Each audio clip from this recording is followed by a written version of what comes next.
পুষ্টি করা সবাই নারায়ে তাকবীর আল্লাহু আকবার ফিরিস্তান আল কোরআনের আলো ইসলামের জন্য দেশের হয়েছে জন্য ইসলামের বিরুদ্ধে গেলে দেশ হবে ভিন্ন এই জাতি কোন ভয় আছে আওয়াজ দিয়ে বলেন কোন ভয় আছে আরো ঠিক জুড়ে বলতে হবে ঠিক না ঠিক ইসলামের জন্য দেশের হয়েছে জন্য ইসলামের বিরুদ্ধে গেলে দেশ হবে ভিন্ন ইসলামের বিরুদ্ধে যারা নিয়েছে অবস্থান এই বাংলায় ঠাই হবে না যাও হিন্দুস্তান বলবো না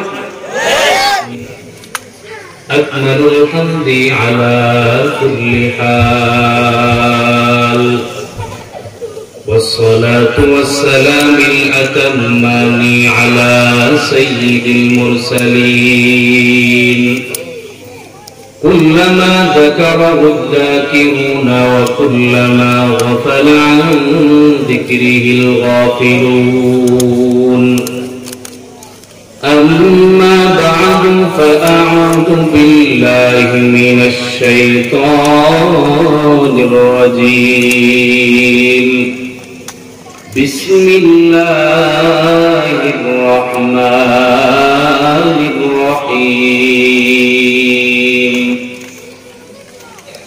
ومن يطع الله ورسوله فأولئك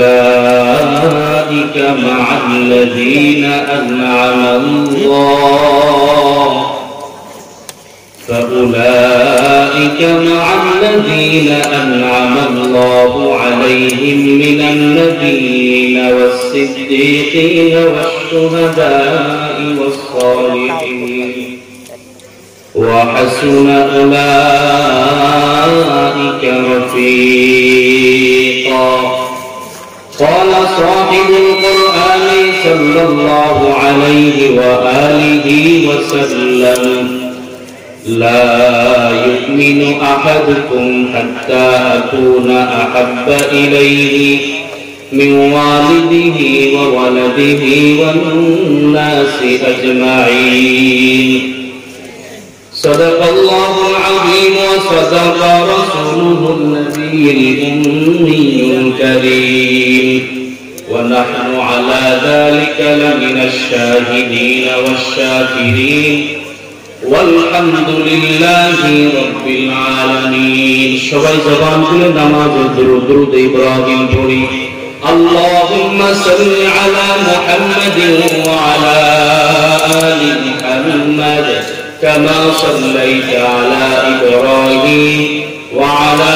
آل إبراهيم إنك حميد مجيد اللهم بارك على محمد وعلى آل محمد كما باركت على إبراهيم وعلى آل إبراهيم إنك حميد مجيد توحيد की अमान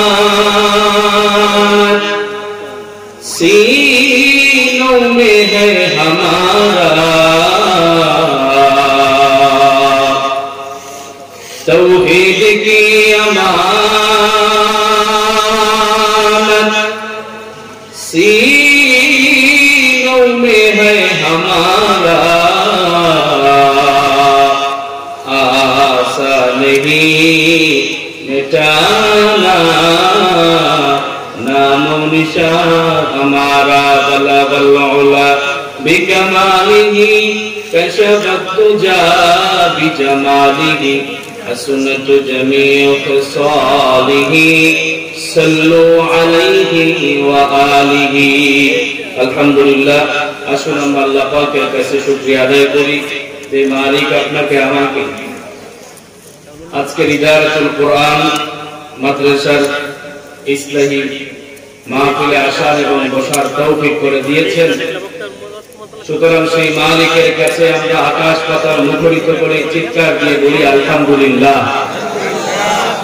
আলহামদুলিল্লাহ বললে লাভ না লস কথা বলতে হবে লাভ না লস কেমন লাভ একবার সুবহানাল্লাহ আলহামদুলিল্লাহ বললে আসমান থেকে নিয়ে জমিন পর্যন্ত যত ফাঁকা জায়গা আছে আল্লাহ পাক সব পরিবর্তন করে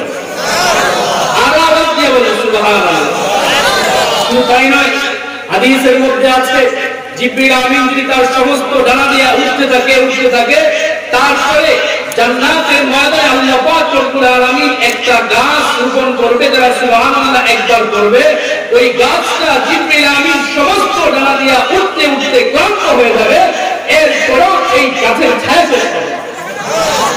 আপনি সুবহানাল্লাহ কইতে চান না, মুখে অ্যালার্জি আছে নাকি আপনাদের?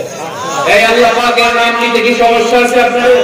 এই জবান দিয়েছে কে? আওয়াজ দিয়ে বলে, আর আওয়াজ দিয়ে জবান দিয়েছে কে? এই জন্য আল্লাহ পাকের দেয়া জবান দিয়ে আল্লাহ পাকের নাম নিলে কোনো সমস্যা আছে? হামলা হবে। আপনারা বাস জবান কে দিয়েছে ভাই? সুতরাং একবার সুবহানাল্লাহ তো জান্নাতের ময়দানে একটা গাছ রোপণ হয়ে যাবে। কারা কারা জান্নাতের ময়দানে গাছ রোপণ করতে চান না? দুহাত তুলে দেখান। আপনারা চান না? চান তাহলে সবাই জুসে বয়ান শুনলে বসে বয়ান শুনতে। কারা কারা চান? দুহাত তুলে দেখান। নারে তাকবীর, নারে তাকবীর।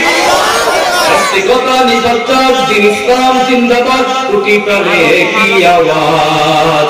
উদারদ্রোহী চার পাবে না, এই বাংলায় ঠাই হবে না, মুসলমানরা জেগেছে আর ঠিক না? আস্তিকতা নিবজ্জত দিন ইসলাম জিন্দাবাদ, কোটি প্রাণে কি আওয়াজ। উদারদ্রোহী চার পাবে না, এই বাংলায় ঠাই হবে না, মুসলমানরা জেগেছে আর। সামনে চলো, বজ্রকণ্ঠে আওয়াজ তুলো, সবাই মিলে একই তালে দাও না স্লোগান, নারায়ে তাকবীর, আল্লাহু আকবার। আপনি করেন সবাই, নারায়ে তাকবীর, আল্লাহু আকবার। ফিরিস্তান আল কোরআনের আলো, ইসলামের জন্য দেশের হয়েছে জন্ম, ইসলামের বিরুদ্ধে গেলে দেশ হবে ভিন্ন। এই জাতি কোনো ভয় আছে? আওয়াজ দিয়ে বলেন, কোনো ভয় আছে? আরো ঠিক জুড়ে বলতে হবে, ঠিক না ঠিক? ইসলামের জন্য দেশের হয়েছে জন্ম, ইসলামের বিরুদ্ধে গেলে দেশ হবে ভিন্ন। ইসলামের বিরুদ্ধে যারা নিয়েছে অবস্থান, এই বাংলায় ঠাই হবে না, যাও হিন্দুস্তান। বলবো না এই জায়গায় আটকে রাখছে, কারণ কি এখনো পর্যন্ত মাঠের আশপাশে বাহিরে যারা দাঁড়িয়ে আছে, ইনারা বসে গেলে ইনশাআল্লাহ বাকি আলোচনা বা বাকি গজল পরিবেশন করবো, আল্লাহ তৌফিক দান করুন। আপনারা যে মাহফিলে বসেছেন, বসতে পেরে আপনারা খুশি না বেজার? আপনারা যে খুশি হয়েছেন, আল্লাহ পাক রব্বুল আলামিন নিজে স্বয়ং খুশি হয়ে গেছে। সুবহানাল্লাহ, ইনশাআল্লাহ। আপনারা যে বসছেন খুশি না বেজার? আরো জোরে সবাই মিলে একসাথে আওয়াজ দিয়ে আপনারা যে খুশি হয়েছেন, আল্লাহ পাক রব্বুল আলামিন আপনাদের সাথেও খুশি হয়ে গেছে। সুবহানাল্লাহ, জোরে বলুন সুবহানাল্লাহ। বাঙালি জাতিটা বর্তমানে নবতে বিশ্বাসী, বাকিতে বিশ্বাসী না। আর বাকির নামই হচ্ছে ঈমান, অদৃশ্যের নামই হচ্ছে ঈমান, গায়বের নামই হচ্ছে ঈমান। আল্লাহ পাক রব্বুল আলামিন ডাকিয়ে বলতেছে, হে ইদারাতুল কোরআন মাদ্রাসার মাহফিলে যারা একত্রিত হয়েছো, জড়ো হয়েছো, আজকে আমাকে পাওয়ার জন্য তোমরা মাহফিলে বসে গিয়েছো, ইনশাআল্লাহ আমি জান্নাতের ময়দানে তোমাদেরকে নিয়ে একটা মাহফিলের ব্যবস্থা করব। আর জোরে সুবহানাল্লাহ। দুনিয়ার মাহফিলে সভাপতি আসেনি? এই জাতি জুড়ে কোন আসেনি? কৃষ্ণমূর্তি আসেনি? হ্যাঁ, প্রধান অতিথি আসেনি? জান্নাতের ময়দানে সভাপতি থাকবে, প্রধান অতিথি থাকবে, বিশেষ অতিথি থাকবে। চিল্লাও সুবহানাল্লাহ। এখন বলতে পারেন হুজুর, জান্নাতের ময়দানে কে সভাপতি থাকবে, কে প্রধান অতিথি থাকবে, কে বিশেষ অতিথি থাকবে? আমার তো জানতে মন চায়নি আপনাদের? মন চায়? হ্যাঁ, শহীদ বরিশাল ইনশাআল্লাহ চলে আসবে কিছুক্ষণের মধ্যেই, যথাসময়ে বয়ান করবে। এর আগ পর্যন্ত সিলেট থেকে আসছে মুসাফির মানুষ, আপনারা বসবেন তো ইনশাআল্লাহ ধৈর্য সহকারে? আরো জোরে ইনশাআল্লাহ। আর মাইক্রোফোনে ভলিউমটা একটু বাড়াতে হবে, একটু জিকির করি, লা ইলাহা ইল্লাল্লাহ,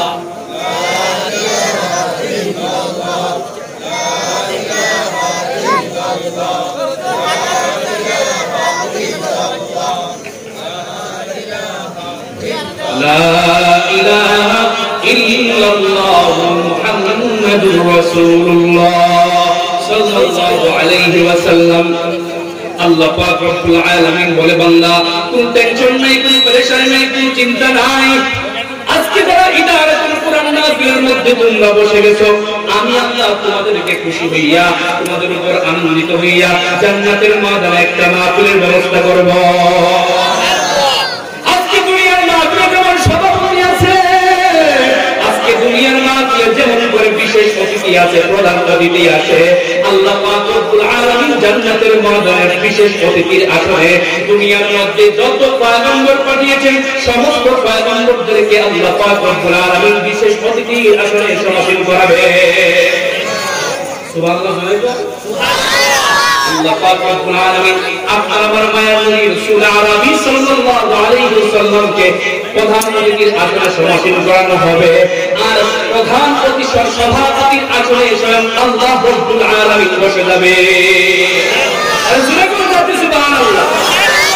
এবার আপনারা ফেরেশতারা দিয়ে বলবেন, ওগো মালিক, আজকে জান্নাতের ময়দানে সভাপতি জায়গায় সভাপতি বসা হয়ে গেল, প্রধান অতিথি জায়গায় প্রধান অতিথি বসা হয়ে গেছে, বিশেষ অতিথি জায়গায় বিশেষ অতিথি বসা হয়ে গেল। ওগো আল্লাহ, কিন্তু দুইটা জিনিসের এখনো পর্যন্ত ঘাটতি আছে, এখনো পর্যন্ত পুরা হয় নাই। বলে কি? এক নাম্বার হচ্ছে মাইকের কোন ব্যবস্থা করা হয় নাই, দুই নাম্বার হচ্ছে লাইটের কোন ব্যবস্থা করা হয় নাই।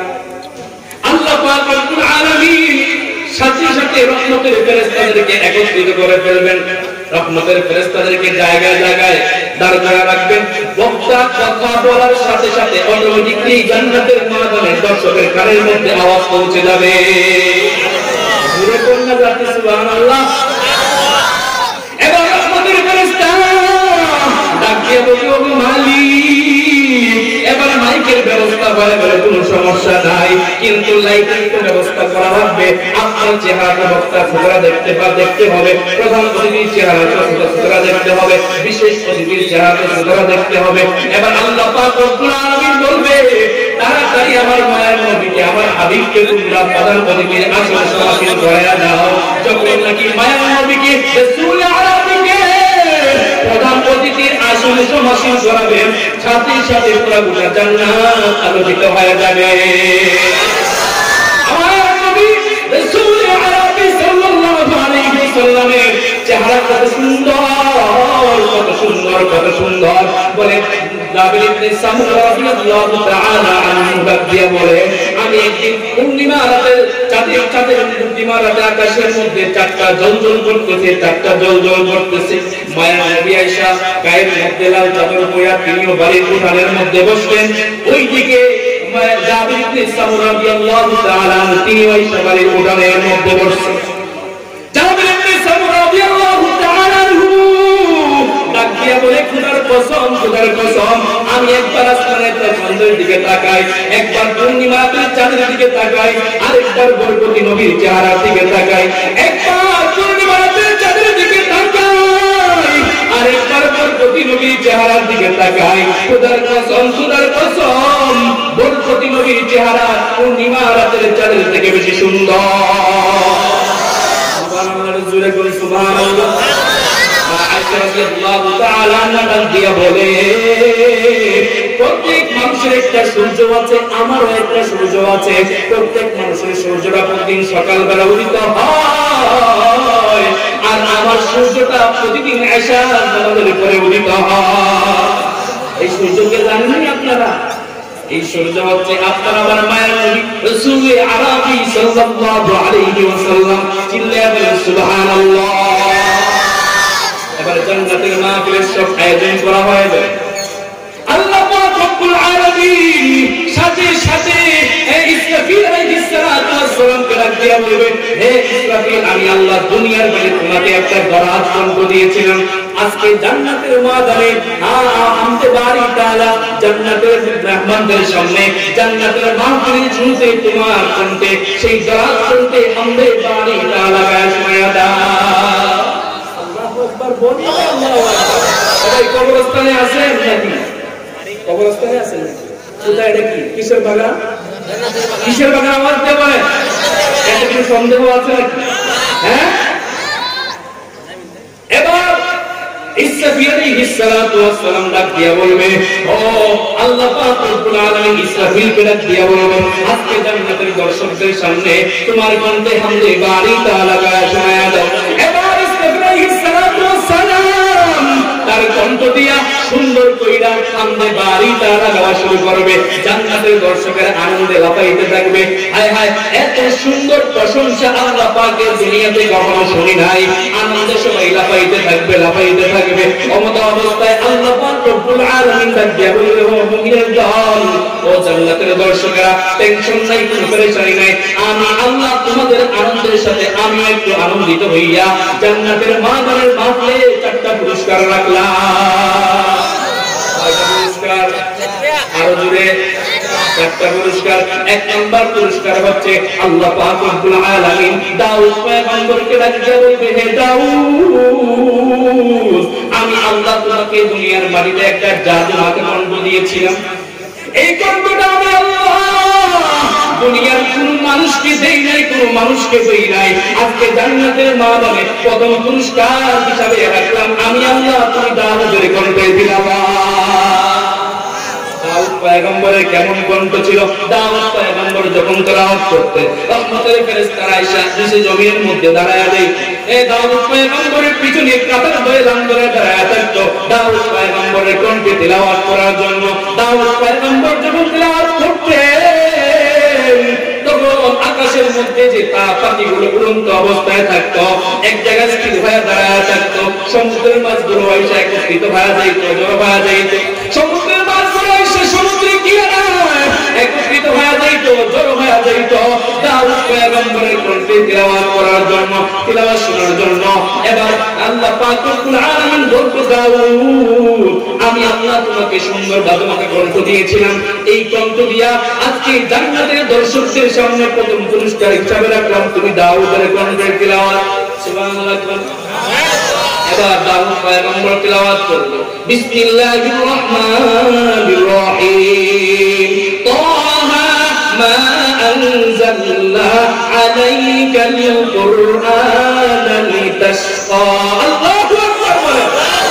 দাউদ পয়গম্বর পারা পৃষ্ঠার পর পৃষ্ঠা তেলাওয়াত করবে, পারার পর পারা তেলাওয়াত করবে। তেলাওয়াত করতে করতে করতে করতে জান্নাতের দর্শকেরা তেলাওয়াতের মজা, তেলাওয়াতের স্বাদ সহ্য করতে পারবে না, সহ্য করতে পারবে না। অমত অবস্থায় আল্লাহু আকবার চিৎকার দিয়া বেহুশ হয়ে জান্নাতের ময়দানে বেহুশ হয়ে পড়ে যাবে। কি মনে করলেন? কি মনে করলেন ভাই? সাধারণ কোনো বিষয় যে দাউদ পয়গম্বর তেলাওয়াত করবে, তার তেলাওয়াত শুনিয়া জান্নাতের দর্শকেরা আল্লাহু আকবার চিৎকার দিয়া জান্নাতের ময়দানে বেহুশ হয়ে পড়ে যাবে। আমরা সবাই একটু জুড়ে বলি, নারে তাকবীর, জুড়ে কোন নারে তাকবীর। কি মনে করলেন আজকে এই কয়েকশো লোকের পাওয়ার যদি এমন হয়, তাহলে জান্নাতের ময়দানে নারে তাকবীর আল্লাহু আকবারের পাওয়ার কেমন হবে? চিন্তা করা যায় না? এবার দাউদ পয়গম্বর তেলাওয়াত করবে, তেলাওয়াত করবে, তেলাওয়াত করবে। এক পর্যায়ে জান্নাতের দর্শকেরা সহ্য না করতে পেরে জান্নাতের ময়দানে বেহুশ হয়ে পড়ে যাবে। জান্নাতের ময়দানে বেহুশ হয়ে পড়ে যাওয়ার পর এবার আল্লাহ পাক রব্বুল আলামিন ডাক দিয়া বলবে, হে জান্নাতের দর্শকেরা, হে জান্নাতের দর্শকেরা, আমি আল্লাহ শুধুমাত্র কেবল মাত্র প্রথম পুরস্কার তোমাদেরকে দিলাম।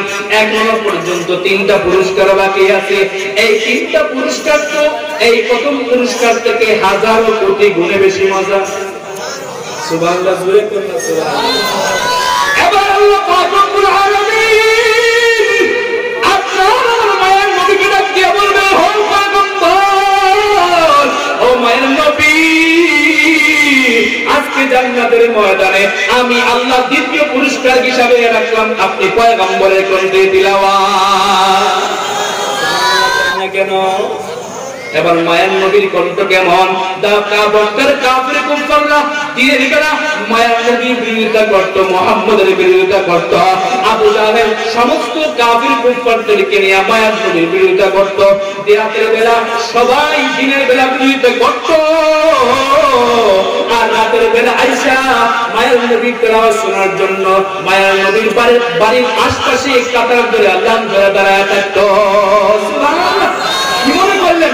রাত্রে বিরোধিতা, দিনের বিরোধিতা, আর রাত্রে আয়েশা মায়ের নবীর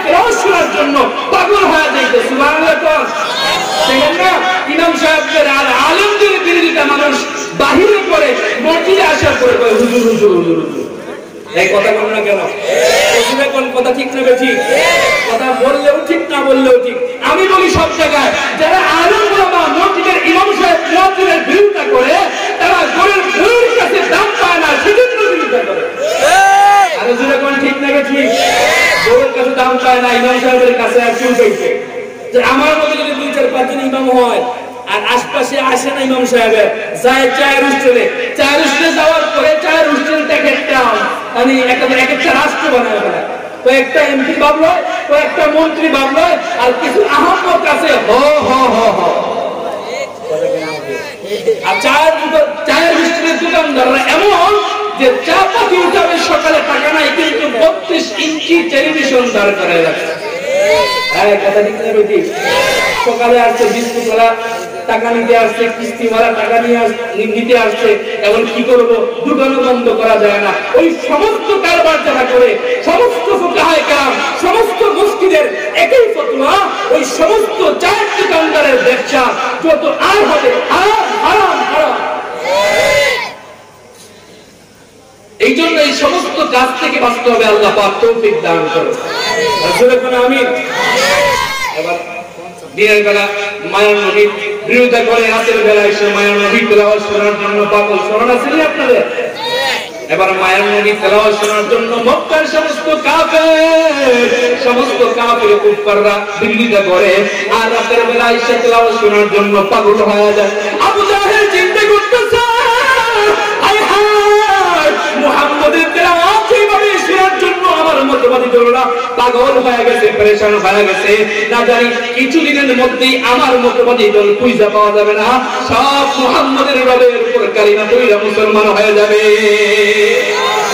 মক্কার মধ্যে আবু জাহেল ঘোষণা করছে, আজকের পর থেকে কিন্তু মুহাম্মদের তেলাওয়াত শোনার জন্য রাতের বেলা কেউ যাইতে পারবে না। যারা যাইবা তাদের জন্য কঠিন শাস্তি নিয়োগ করা হলো। কঠিন শাস্তি পাকড়াও হতে হবে। এবার দিনের বেলা বিরোধিতা হয়, আর রাতের বেলা আবার সমস্ত কাফির কুফাররা মুহাম্মদ রাসূলুল্লাহ সাল্লাল্লাহু আলাইহি ওয়াসাল্লামের তেলাওয়াত শোনার জন্য সবাই পাগল হয়ে যায়। কি মনে করলেন? রাতের বেলা বিরোধিতা মায়ার নবীর, দিনের বেলা বিরোধিতা মায়ার নবী, আর রাতের বেলা আয়েশা মায়ার নবী রাসূল আরবি তেলাওয়াত শোনার জন্য এক একজন এক এক জায়গায় দাঁড়ায় আছে একা একা। কারণটা কি? যদি মায়ার নবী রাসূল আরবি তেলাওয়াত শোনার জন্য যে আমরা আসছি, এই কথা যদি আবু জাহেল শুনে, তাহলে আমাদেরকে দিনের বেলা কঠিন শাস্তির পাকড়াও হতে হবে। এই ভয় আছে কিনা? নাই? আসেনি? মুহাম্মদের তেলাওয়াত শোনার জন্য তাদের দিল কাঁদে, আর আবু জাহেলের ভয়েও তাদের অন্তর কাঁদে। আবু জাহেল একজন আরেকজনের মুহাম্মদ নবী আমার রাসূল আরবি তেলাওয়াত করতেছে, অবস্থায় একজন আরেকজন সেপারেট হয়ে দাঁড়ায়। অন্ধকার রাত গভীর রাত, মায়ার নবী আমার তেলাওয়াত করতেছে। একজন আরেকজন কাফেরের সাথে ধাক্কা লাগে, বলে তুমি কে? আমি সাইবা। আরেকজনের সাথে ধাক্কা লাগে, তুমি কে? আমি আবু তালেব। একজন আরেকজনের সাথে ধাক্কা লাগে, তুমি কে? বলে আমি সাইবা। একজন আরেকজনের সাথে ধাক্কা লাগতে হঠাৎ করে এক কাফেরের সাথে আবু জাহেলের ধাক্কা লাগছে। সুবহানাল্লাহ। এবার দিনের বেলা বিরোধিতা করছে কে? আইন প্রয়োগ করছিল কে? আবু জাহেল। আর রাতের বেলা আয়েশা আবু জাহেল নিজে মায়ের নবীর তেলাওয়াত শোনার জন্য পাগল হয়ে গেছে। সুবহানাল্লাহ। কালকে বাড়িতে যাই করব, আর জুড়ে তো সুবহানাল্লাহ। আমরা আগামী বছরে ইদারাতুল কুরআন মাদ্রাসায় মাহফিল হবে। এখন সুবহানাল্লাহ পকেটে পুরে রাখেন, ইনশাআল্লাহ আগামী বছর বলবেন নাকি আপনারা? জুড়ে তো সুবহানাল্লাহ, আর জুড়ে সুবহানাল্লাহ। এবার আবু জাহেলকে সবাই ডাক দিয়ে বলতেছে, আবু জাহেল তার মতবাদী লোকদেরকে ডাক দিয়ে বলতেছে, হে আমার মতবাদী দল, কি বিষয়টা বুঝলাম না। আমি তো মক্কার মাটিতে দিনের বেলা আইন করলাম, আজকের পর থেকে কেউ মুহাম্মদের তেলাওয়াত শুনতে পারবে না, আজকের পর থেকে কেউ মুহাম্মদের তেলাওয়াত শুনতে পারবে না। এত কঠিন আইন করার পরে তোমরা কেমন করে মুহাম্মদের তেলাওয়াত শোনার জন্য আসছো? এবার সমস্ত মতবাদী দলরা রাগ দিয়ে বলতেছে, আবু জাহেল, আমরা কেন আসলাম এই কথার প্রশ্নের উত্তর পরে দেব, আগে বলো তুমি কেন মুহাম্মদের তেলাওয়াত শোনার জন্য আসছো? সুবহানাল্লাহ বলছে। আবু জাহেল ডাক দিয়ে বলে, ও আমার মতবাদী দলের লোকেরা, মুহাম্মদের তেলাওয়াত এত মায়া লাগে, এত মজা লাগে, এই তেলাওয়াত আমি দুনিয়ার পৃথিবীর আর কোথাও খুঁজে পাই না। সুবহানাল্লাহ, জোরে বলো সুবহানাল্লাহ।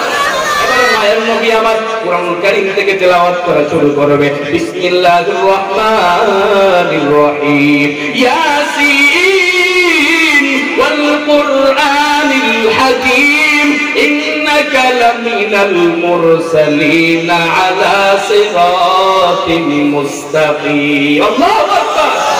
কালামে জিন্দা কুরআনে হাকীম হিকমতে উলায়া জালাসতু কাদিম জামিউল ইলমি ফিল কুরআনে হাকীম তাতাতুরাত আফহামুর রিজালি।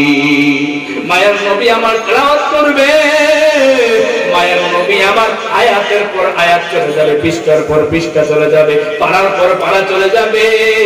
জান্নাতের দর্শকেরা মায়ের নবী তেলাওয়াত সহ্য করতে পারবে না, তেলাওয়াত সহ্য করতে পারবে না। এবার আল্লাহ পাক রব্বুল আলামিন জান্নাতের দর্শকেরা মায়ের নবী তেলাওয়াত শোনার পর জান্নাতের দর্শকেরা সহ্য করতে পারবে না। জান্নাতের ময়দানে সবাই বেহুশ হইয়া আল্লাহু আকবার চিৎকার দিয়া সবাই জান্নাতের ময়দানে বেহুশ হয়ে পড়ে যাবে। আল্লাহ পাক রব্বুল আলামিন ডাক দিয়া বলে, ও জান্নাতের দর্শকেরা, ৭০,০০০ বছর পরে আল্লাহ পাক জান্নাতের দর্শকদেরকে ডাক দিয়া বলবে, ও জান্নাতের দর্শকেরা, তোমরা পেরেশানি করিবা না, তোমরা এত পেরেশান হইবা না। আমি আল্লাহ দাউদের কণ্ঠ দিলাম, আমি আল্লাহ মায়ের নবীর কণ্ঠ দিলাম, আমি আল্লাহ আইনুদ্দিন আল আজাদের কণ্ঠ দিলাম, আমি আল্লাহ নাজমুস সাকিবের কণ্ঠ দিলাম, আমি আল্লাহ হাফিজুর রহমান সিদ্দিকীর কণ্ঠ দিলাম, আমি আল্লাহ আব্দুল খালেক শরীয়তপুরীর কণ্ঠ দিলাম। আজকে দুনিয়া আফসাইসের কণ্ঠ শুনিয়া তেলাওয়াত শোনার পর তোমরা পাগল হয়ে যাও, তোমরা পেরেশান হয়ে যাও, তোমরা আত্মহারা হয়ে যাও, কিন্তু আমি আল্লাহ তো তাদের কণ্ঠ দিলাম। আজকে আমি আল্লাহর কণ্ঠে তিলাওয়াত আজকে জান্নাতের মেহমানদের সামনে, আজকে তোমরা জান্নাতের দর্শকদের সামনে আমি আল্লাহ স্বয়ং আমার কণ্ঠে তিলাওয়াত করব। আল্লাহু আকবার, আরে জোরে করে আল্লাহু আকবার। আমার আল্লাহ পাক রব্বুল আলামিন তেলাওয়াত করবে, কেমন তেলাওয়াত করবে? আমরা সূরাতুর রহমান, কোরআন শরীফের মধ্যে একটা সূরা আছে সূরাতুর রহমান, আর রহমান। আজকে আমরা দুনিয়ার মধ্যে আর রহমান বলে তেলাওয়াত করি, কিন্তু আল্লাহ পাক রব্বুল আলামিন জান্নাতের ময়দানে আর রহমান বলে তেলাওয়াত করবে না, তেলাওয়াত করবে না, বলবে আনার রহমান। রহমান আল্লাহ, আল্লাহ পাকের নাম। হ্যাঁ, আল্লাহ পাকের একটা নাম হচ্ছে রহমান। আল্লাহ পাক রব্বুল আলামিন দুনিয়ার মতো আর রহমান না বইলা আল্লাহ পাক রব্বুল আলামিন নিজে স্বয়ং বলবে আনার রহমান। আল্লাহু আকবার বলে। এবার আল্লাহ পাক রব্বুল আলামিনের জান্নাতের দর্শকেরা পাগল হয়ে যাবে, গলা কাটা মুরগির মতো জান্নাতের ময়দানে মাহফিলে লাফাইতে থাকবে, লাফাইতে থাকবে, ছুটাছুটি করতে থাকবে, ছুটাছুটি করতে থাকবে।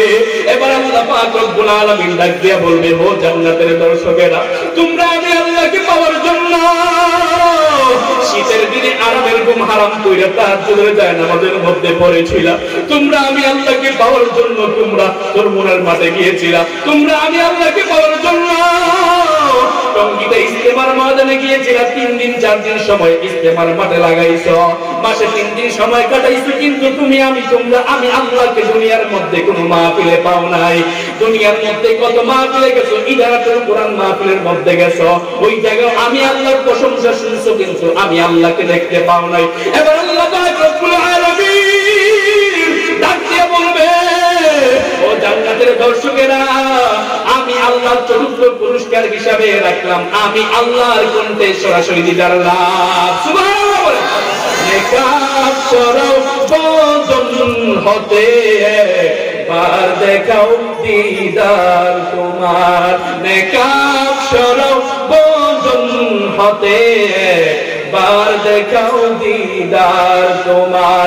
আল্লাহ পাক রব্বুল আলামিন রহমতের ফেরেশতাদেরকে ডাক দিয়ে বলবে, ও রহমতের ফেরেশতারা, ও জান্নাতের ফেরেশতারা, তাড়াতাড়ি আমার সামনে যে 70,000 নূরের পর্দা আছে সমস্ত 70,000 নূরের পর্দাটা সরায়া দাও।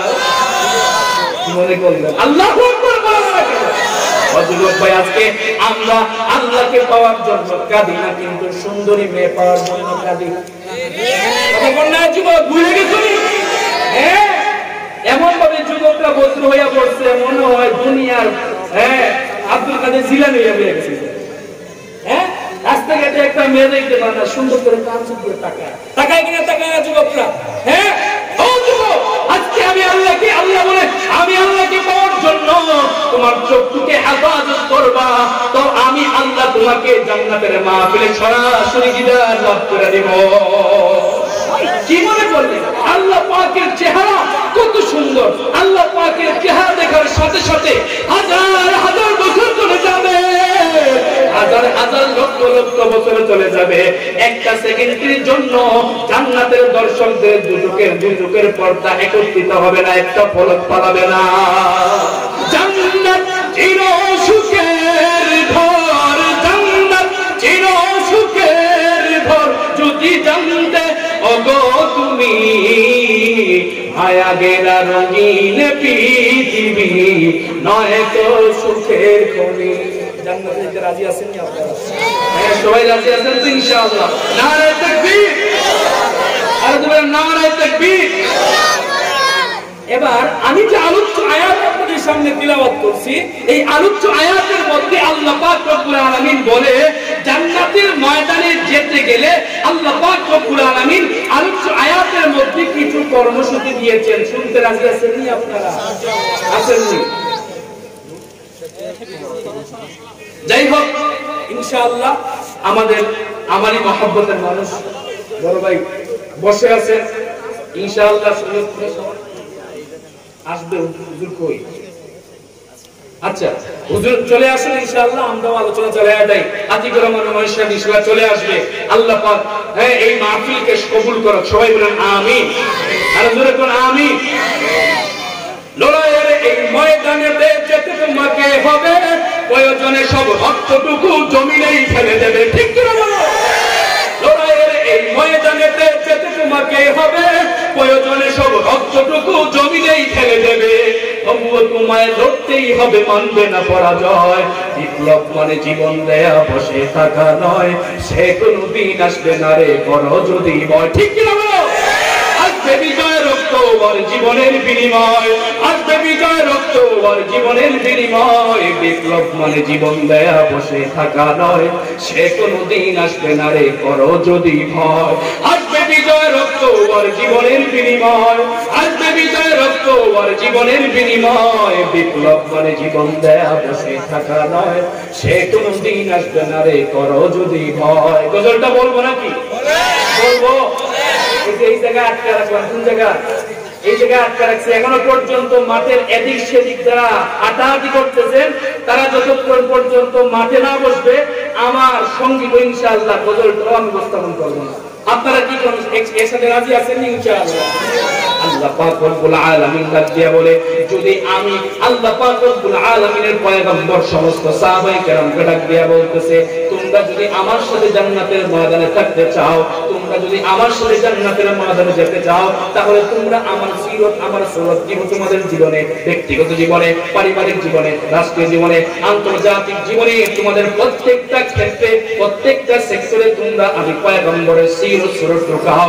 যদি ঢুকাইতে পারো, তাহলে আল্লাহ পাক রব্বুল আলামিন ডাক দিয়া বলে, আমি আল্লাহ আমার মায়ার নবীর সাথে তোমাদেরকে জান্নাত দান করব।